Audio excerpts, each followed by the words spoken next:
शहराची खबरबात या बातमीपत्राचे प्रायोजक आहेत Mac care super speciality hospital Ahmednagar.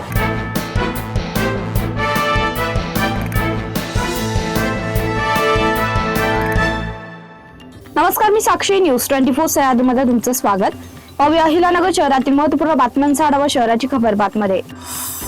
Raigad जिल्हा परिषदेच्या सदस्याला स्वस्तात सोनं देण्याचं आमिष दाखवून लुटणाऱ्या 5 आरोपींना अहिल्यानगर स्थानिक गुन्हे शाखेच्या पथकाने नांदेड जिल्ह्यातून आज जेरबंद केलाय।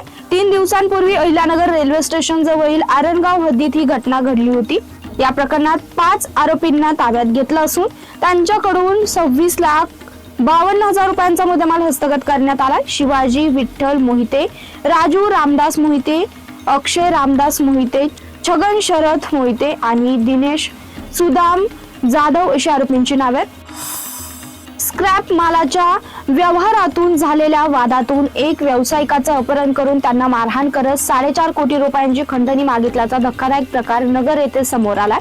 या प्रकरणी कोतवाली पोलीस ठाण्यात रमेश बोगा यांनी दिलेल्या फिर्यादीवरून संशयित आरोपी राजबीर गलराज सिंग मल्होत्रा, जुगन राजबीर मल्होत्रा आणि शिवाजी चंद्रकांत थोरवे यांच्या विरुद्ध गुन्हा दाखल करण्यात आला।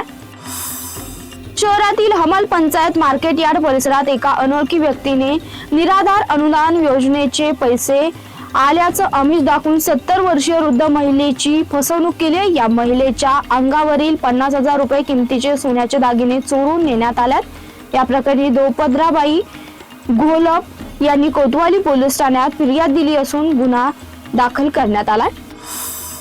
वाढत्या प्रदूषणामुळे आणि पर्यावरणाच्या ऱ्हासामुळे मानवी आरोग्यावर होणाऱ्या परिणामाच्या पार्श्वभूमीवर आमदार संग्राम जगताप यांच्या वाढदिवसानिमित्त एक कुटुंब एक झाड हा संकल्प साकारण्यासाठी जनजागृती मोहीम राबवण्यात येणार आहे। राष्ट्रवादी काँग्रेसचे शहर जिल्हाध्यक्ष संपत वारसकर यांनी सांगितलं की या मोहिमेअंतर्गत नागरिकांना मोफत फळझाडे आणि देशी वृक्षाचे वाटप करून हरित अहिल्यानगर घडविण्याचा संकल्प आहे। वृक्षवल्ली आम्हा सोयरे हा संदेश नागरिकांपर्यंत पोहोचवला जाईल।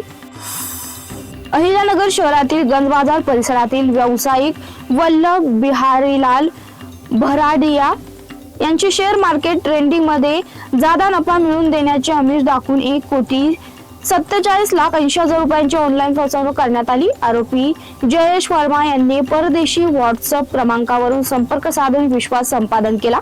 4 एप्रिल ते 14 मे या कालावधीत मोठ्या परताव्याचं आश्वासन देत भराडिया यांना विविध व्यवहारांद्वारे मोठी रक्कम गुंतवण्यास प्रवृत्त केलं।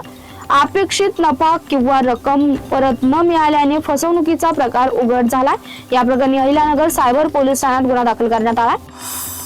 शहराची खबरबातमध्ये इथेच थांबतोय। तुम्ही पाहत राहा न्यूज 24 सह्याद्री।